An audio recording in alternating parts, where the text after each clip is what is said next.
शिवसेना के पूर्व विधायक सुभाष साबणे ने अपनी पार्टी को जय महाराष्ट्र करते हुए भारतीय जनता पार्टी का दामन थाम लिया तो महाराष्ट्र के नांदेड़ जिले में सियासी घमासान मच गया।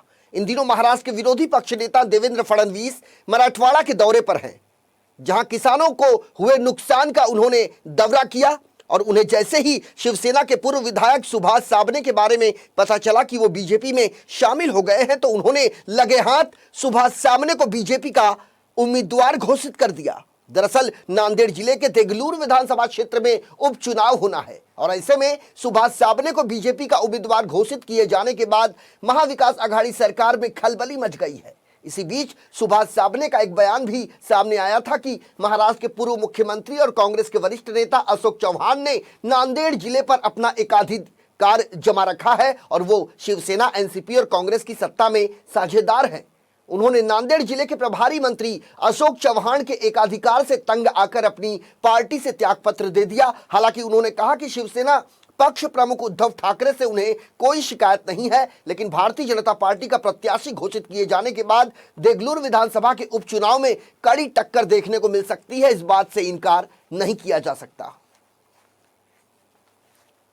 या पश्चिम विदर्भ का हिस्सा हो या उत्तर महाराष्ट्र का कुछ हिस्सा हो, बहुत बड़े पैमाने पर यहाँ पर बारिश हुई है।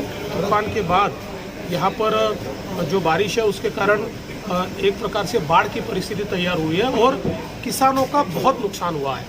एक प्रकार से अगर हम देखें तो 100% लॉस जिसको कह सकते हैं, इस प्रकार का लॉस किसानों का हुआ है। तो हमारी मांग ये है कि तुरंत सरकार ने किसानों को मदद करनी चाहिए। बिजली का बिल जो बकाया उसके लिए बिजली काटी जा रही है उसको काटना तुरंत रोकना चाहिए। जो कर्जा है उसको स्टे करना चाहिए, कर्जे की वसूली बंद करना चाहिए। और उसके साथ साथ अभी जो क्रॉप इंश्योरेंस है, तो क्रॉप इंश्योरेंस जैसे हमारे ज़माने में क्रॉप इंश्योरेंस बड़े पैमाने पर लोगों को मिला, ये सरकार उसकी ओर ध्यान ही नहीं दे रही और लोगों को क्रॉप इंश्योरेंस भी नहीं मिल रहा है। तो ये सारी चीज़ों की ओर सरकार ने ध्यान देने की गरज है। ते मुळात शिवसेनेची शिवसेनेवर मध्ये राहून हे महाविकास आघाडी सरकार आहे। तिन्ही पक्षाचे मंत्री त्याच्यामध्ये आहेत, उपमुख्यमंत्री आहेत, मुख्यमंत्री आहेत। त्यामुळे त्यांना कुठे जायचं हा त्यांचा प्रश्न आहे, त्यात मला काही बोलायचं नाही। पण ते मूळ ते शिवसेनेचेच आहे।